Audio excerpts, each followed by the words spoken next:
Humikab si Fiona pero agad na napatigil nang biglang may maaninag siyang bulto sa sofa. Nakaupo sa gitna ng dilim. Wala siyang ilaw maliban sa lampshade na gamit niya kaya halos hindi niya makita ang mukha ng tao. Tao ba o multo? Papa? Is that you? Sa ngalan ng Diyos, lumayas ka! Ipinagros niya ang mga daliri habang itinataboy ang anino ng engkanto kahit na baka mamaya lang ay kumaripas na siya ng takbo. Oh please, spare me. Anang maligno kaya napatanga siya. Terence? Takang tanong niya sa kanya binigkas ang command para bumukas din ang malapalasyong chandelier. Dim. Lumiwanag ang ilang bumbilya at nakita na niya na totoong nakaupo ang asawa niya sa sofa, nakatingin sa kanya. Naka-leather jacket ito at prenteng nakasampa ang mga paang balot pa ng sapatos sa ibabaw ng mesa. Anong oras na? Ang aga mo. Hinanap ng mga mata ni Fiona ang orasan at 2:00 pa lang ng madaling araw. Sabi nito ay susunduin siya 6:00 pero nasa kwarto na kaagad niya samantalang 9:00 sila nag-usap. Galing kaya ito kay Moana? I would never miss this for the world. Saan ka galing? Napalunok siya ng laway. Baka kabubuhat lang nito sa kama ni Moana. I fixed your papers, he formally said, never leaving her an eye. At this hour? Laglag ang pangan niya. Anong opisina naman ang bukas sa ganung oras? Yeah, and powerful. A door would surely open even before I knock. Tumayo ito tinubad ang suot na jacket at siya naman ay napapaismid. Bigla na lang na nagbagong isip nito at bigla na lang din na pumayag na umuwi siya ng walang kahirap-hirap. Hindi na siya nakiusap kahit na nagsona siya sa text. He just said yes so easily. Why is that? Gusto na rin ba nito na wala na siya sa tabi nito? She's so weird. Now, she feels sad all of a sudden, but it's better that way. Personal niya maalagaan ang kapatid niya. Saan ako sasakay? Kukurap-kurap siya habang ito naman ay nagbo-burlesque na naman sa harap niya. Sa akin. Terrence's eyes flew to her and they're burning like wildfire. Hinabad nito ang brief na suot at galit na naman nga ang alaga nito. Galit sa kanya. You mean, you'll do me again? Hindi ba nung isang gabi? Yes. You'll leave and I don't want to miss this. You will carry me inside you. You will always remind yourself that you are mine. No more handsome nurses and doctors all around. Wife. Ay, naparolo siya ng mga mata. As if naman lahat na lalaki ang makakakita sa kanya ililigawan siya. Hindi naman siya nilalapitan ng lalaki at hindi rin naman siya nagkaroon ng interes naman lalaki. Lalo pa ngayon na ito na ang gusto niya, kaya lang hindi niya masabi. Gusto mo, iwan ko sa iyo ang ano ko, para naman may magamit ka kapag namimiss mo. Pensultong sabi niya pero umiling ito ng tuluyang sumampa sa kama. He holds her and settles her on top of him as he lays back. I want all of you and not just this. Maras siyang kinabig ni Terrence sa ulo at siniil siya ng malalim na halik. Hindi naman siya tumutol doon at humalik din siya kaagad pabalik. Matapos ang isang mainit na tagpo ay ngumiti siya kay Terrence at niyakap ito sa batok. Salamat talaga na hinayaan mo kong makauwi. I'll come to fetch you. Huh? Ibig sabihin pwede ako magbakasyon doon? Susunduin mo na lang ako kapag hindi ka na busy? Yes. Okay. Lalo siyang umiti. Ganun lang ang usapan. Mabilis pero walang pinagtatalunan. Kapag naman nagtalo sila, uungkatan na naman niya ito ng hinanakit para hindi ito makapalag. Bye, Daddy.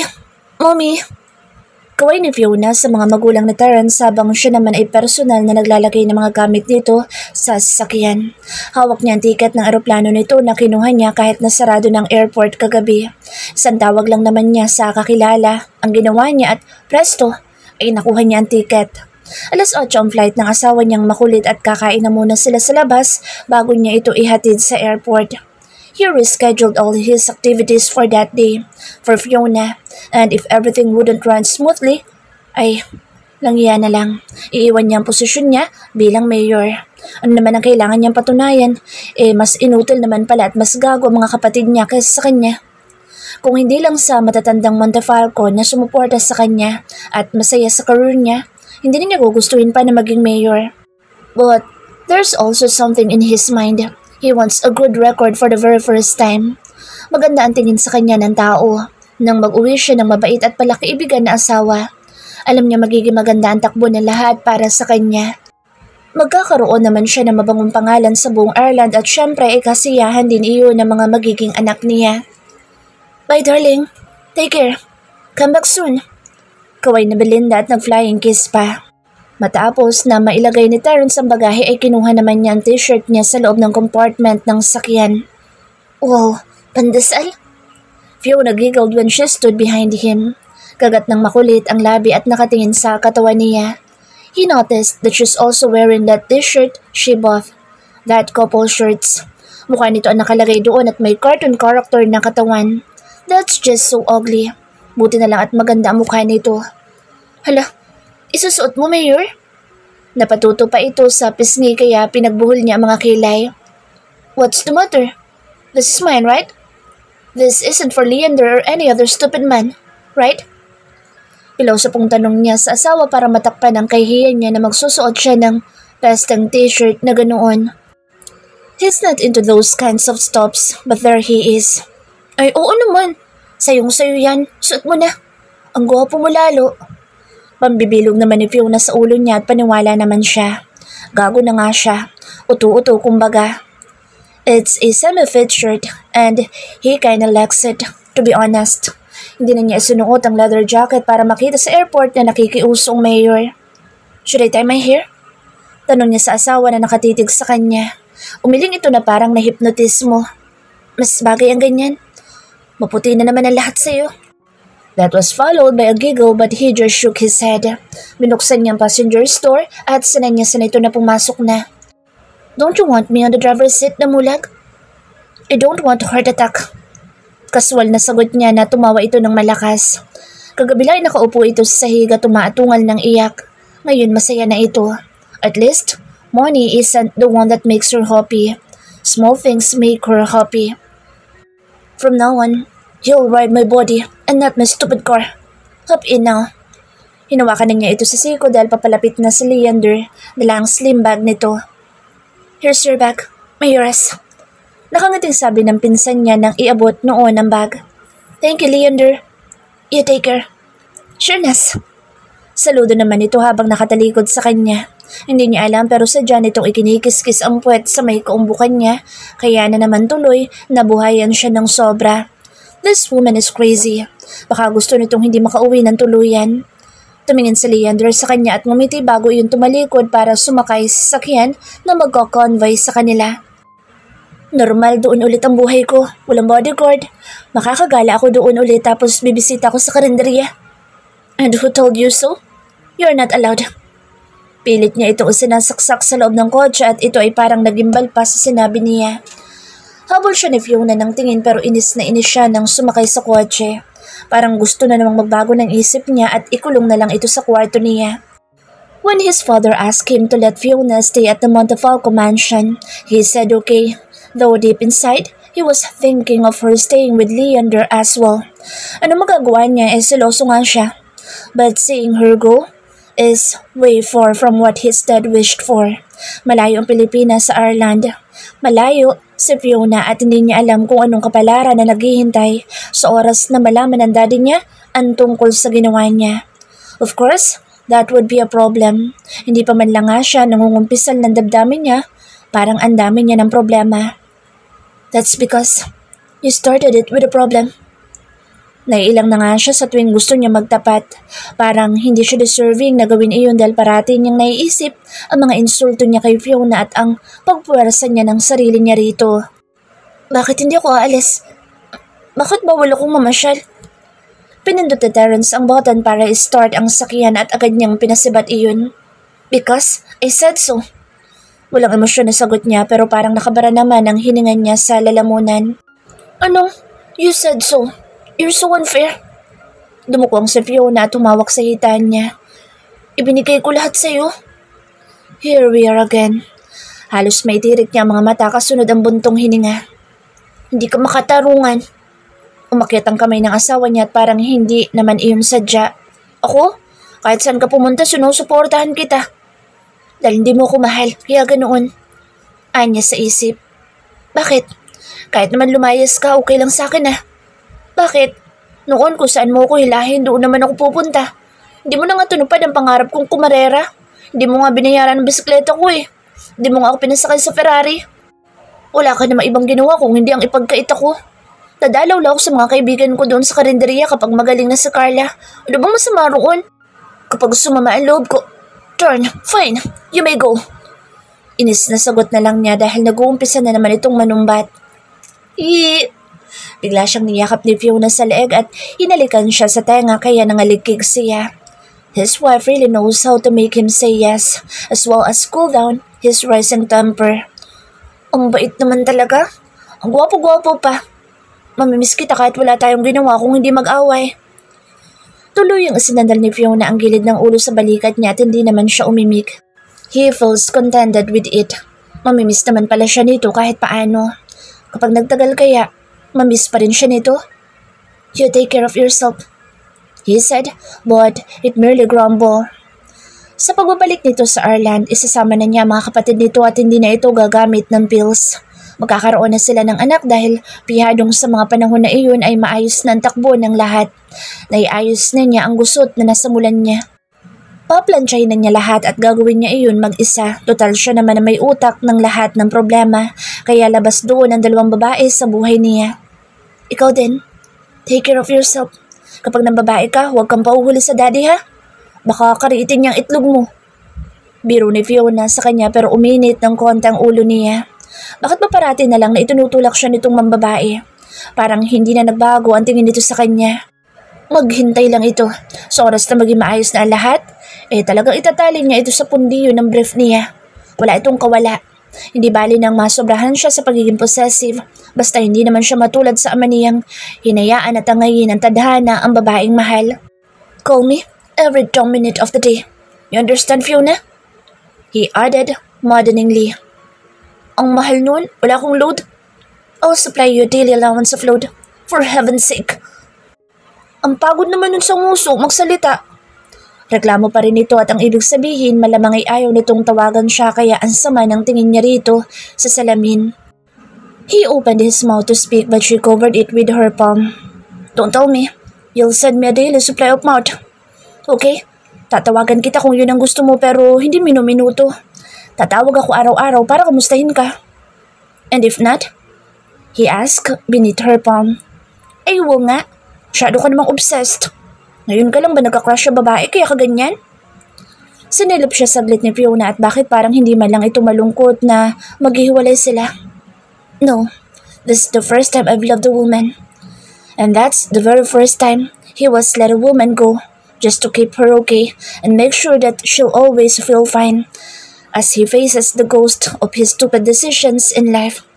The best decision too. Kailan lang hawak ni Terence ang kamay ni Fiona sa loob ng airport para dalhin ito sa Ireland. Ngayon naman ay hawak niya ito sa kamay para ihatid sa eroplano papauwi sa Pilipinas, mag-isa. Mahigit na pala 1 buwan at 2 buwan na kung tutuusin silang magkasama. Pero parang lahat na sa pagkatao nito ay kilala niya. Puno ng inis ang kalooban niya. Takot. Para siyang isang batang paslit na mawawala ng ina sa pangalawang pagkakataon pero dahil sa gusto niyang magbago ay hindi ba? Maganda rin iyon na simula para labanan niya ang takot niya at magtiwala sa babaeng mahal niya. Tinignan niya si Fiona na parang artista na naman na kumakaway sa mga taong nakatingin sa kanila. Hello? Flying kiss nito sa isang mag-asawang Irish na nag-flying kiss din pabalik ang lalaki, kaya anong sama ng tabas ng mukha niya. Sinuri niya ng husto mukha noon at matanda na naman na sobra at may tungkod na, kaya napanatag siya. Hindi niya iyon kaagaw. Tumuloy na sila sa departure area dahil nagtatawag na ng flight. Namasyal pa kasi sila at namili ito ng pasalubong sa mga tao na naghihintay sa Pilipinas. Wala naman siyang imik at hinayaan itong mamili ng mamili.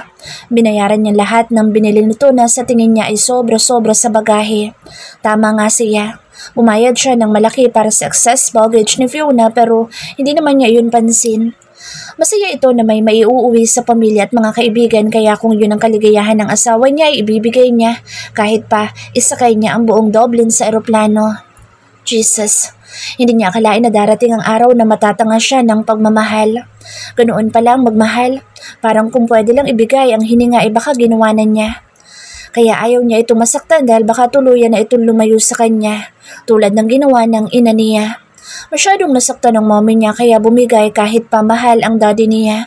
Paano pa siya na parang kaibigan nga lang ang turing ni Fiona sa kanya? Nang matanaw nila ang eroplano ay agad na pumihit si Fiona. Hanggang dito ka na lang ata? Who told you?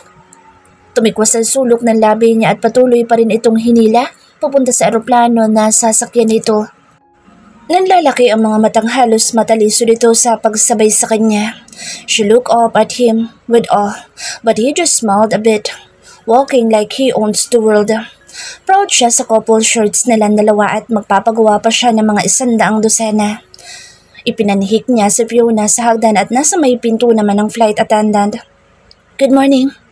Bati ng babae pero agad niyang iniabot ang papel doon at yumukod kaagad nang makita kung sino ang pasahero. This way to your private cabin, Lady Mayores.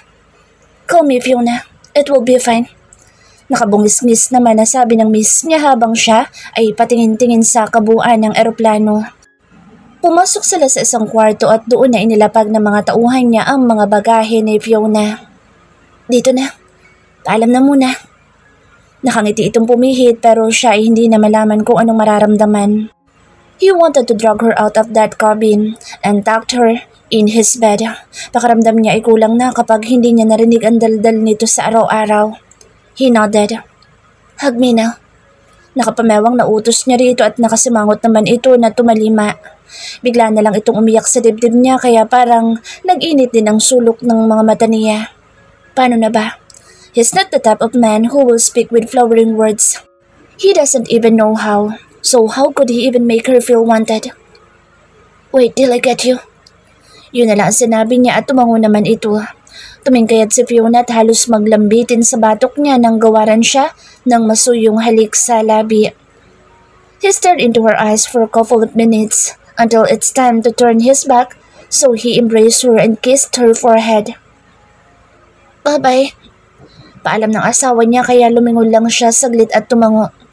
Anong bigat ng paan niya?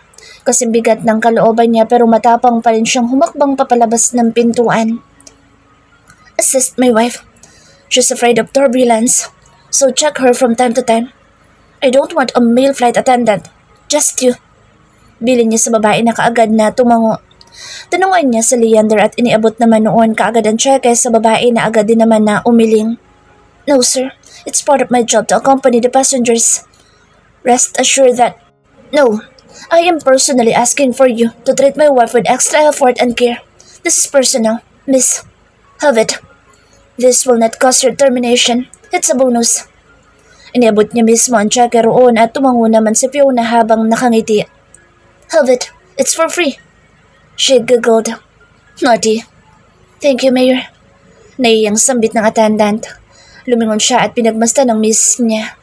Kinakabisan niya ang muka na sumira sa tatag niya bilang si Terence Montefalco at nagbago sa paniniwala niya sa salitang pagmamahal. You're Kay, and Kay is karma, and if you're wise, karma is my downfall, and that downfall is you. Yun lang ang sinabi niya at tuluyan na siyang humakbang papaalis ng walang lingon sa nanigas niyang asawa sa kinatatayuan nito. Darwin was the one who fetched Fiona. Mag-isa ang kumpare niya na naghihintay habang nakapumulsa sa waiting area. May ngiti ito pero siya ay malaki ang pagtataka.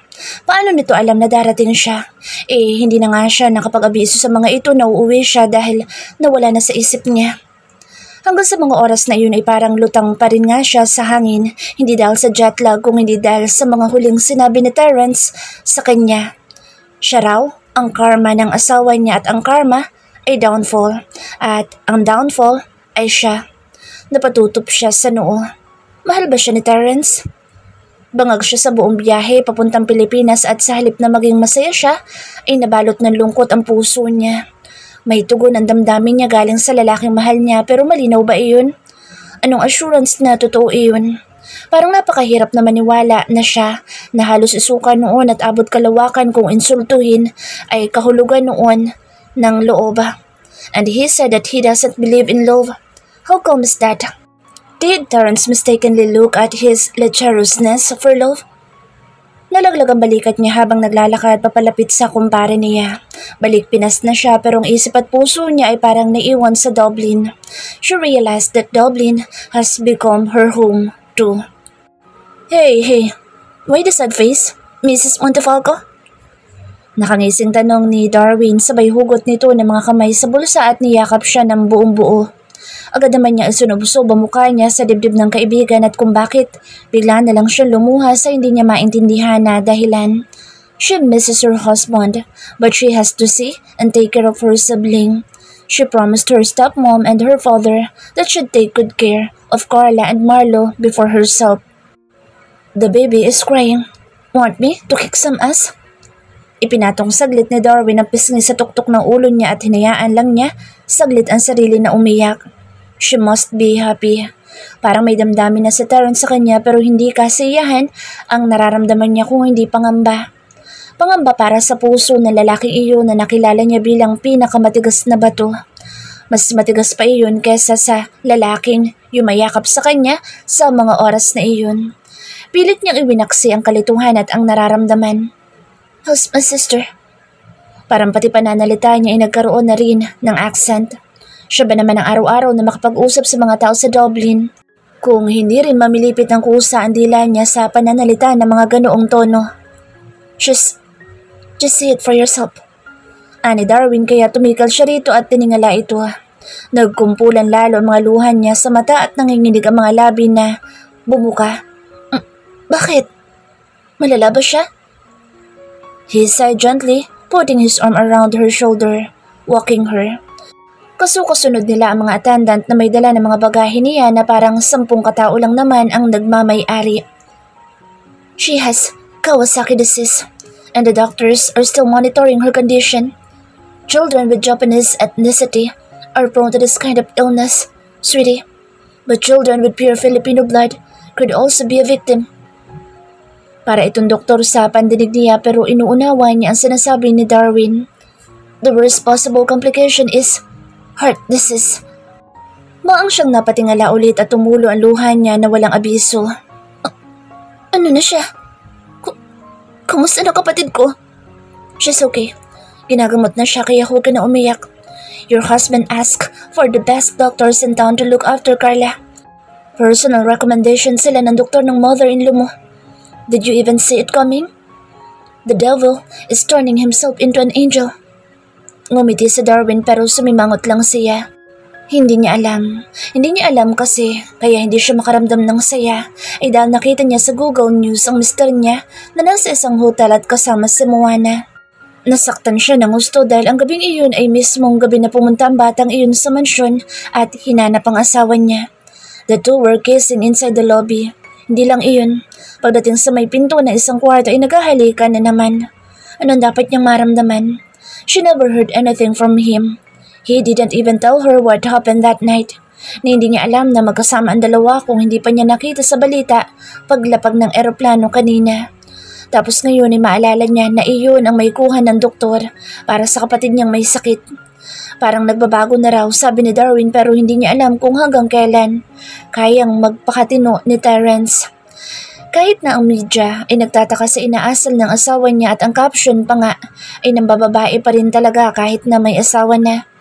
Napagtakpan niya ang imahe na iyon ni Terence nang dumating siya sa Dublin. Pero sino magtatakip sa puso niyang nalilito at nasasaktan? Ang hirap ng hangal sa pagmamahal, para siyang bulag na nangangapa na nga sa gitna pa ng dilim. Tahimik siyang naupo sa sasakyan habang ang mga bagahe niya ipinapasok ng mga tauhan ni Darwin sa sasakyan ng mga iyon. Where to? Hospital or apartment? Nakatingin ang kumpare ni Fiona sa kanya pero nakatulala siya sa labas ng bintana. Para siyang sinapian at bigla na lang siyang nawalan ng sigla. Hindi siya masaya. Apartment?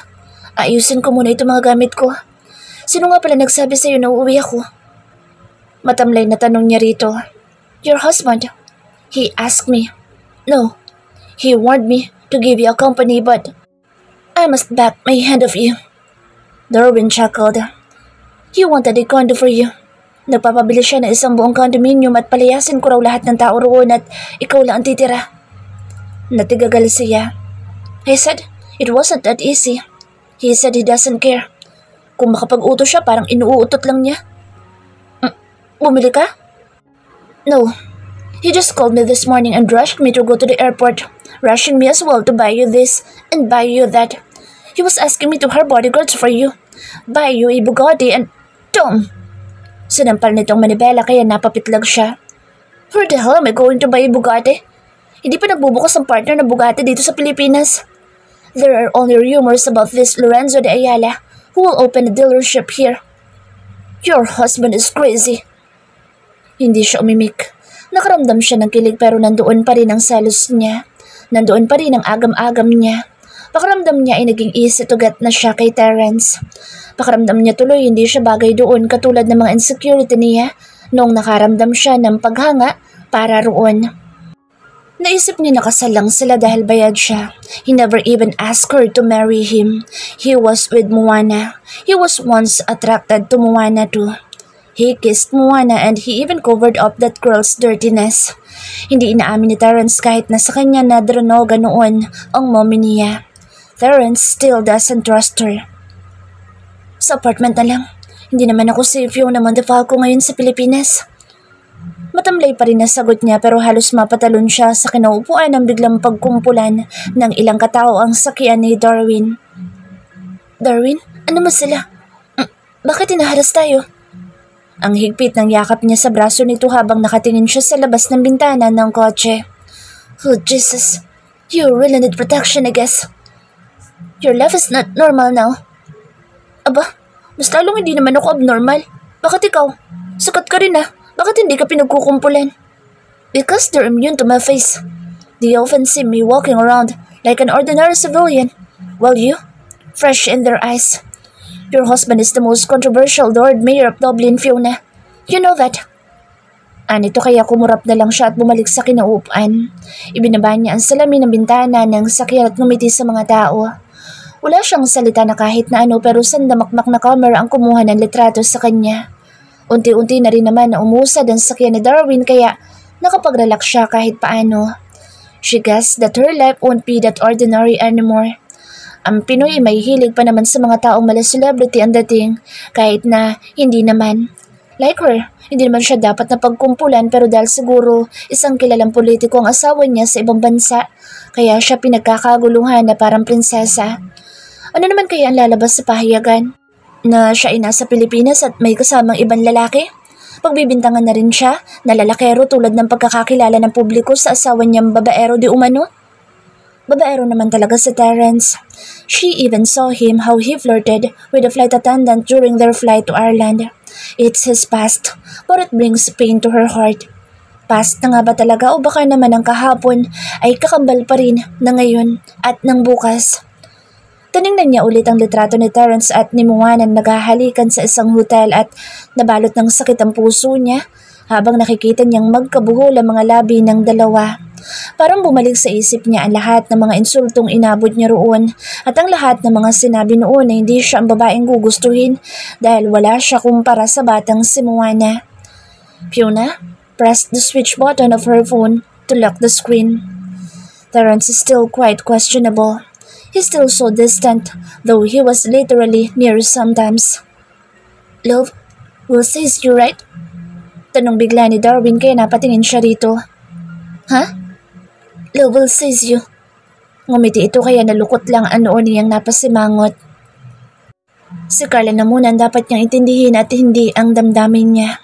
Mas mahalaga ang kaligtasan ng kapatid niya kaysa sa pesteng selos niya at mga hinanakit na bigla na lang nagkumpulan na parang mga kabuti. Love will seize her. Darwin is right. She never has to find love because love will find her and match her to the right man she deserves. She never has to force herself to the man she thinks who's still so unsure about what he's doing or what he does even feel. Time is okay. Miles apart is even better to think better and find herself. Renovated na ang duplex apartment na dati nilang tinitirhan kaya biglang nanibago si Fiona nang makita iyon.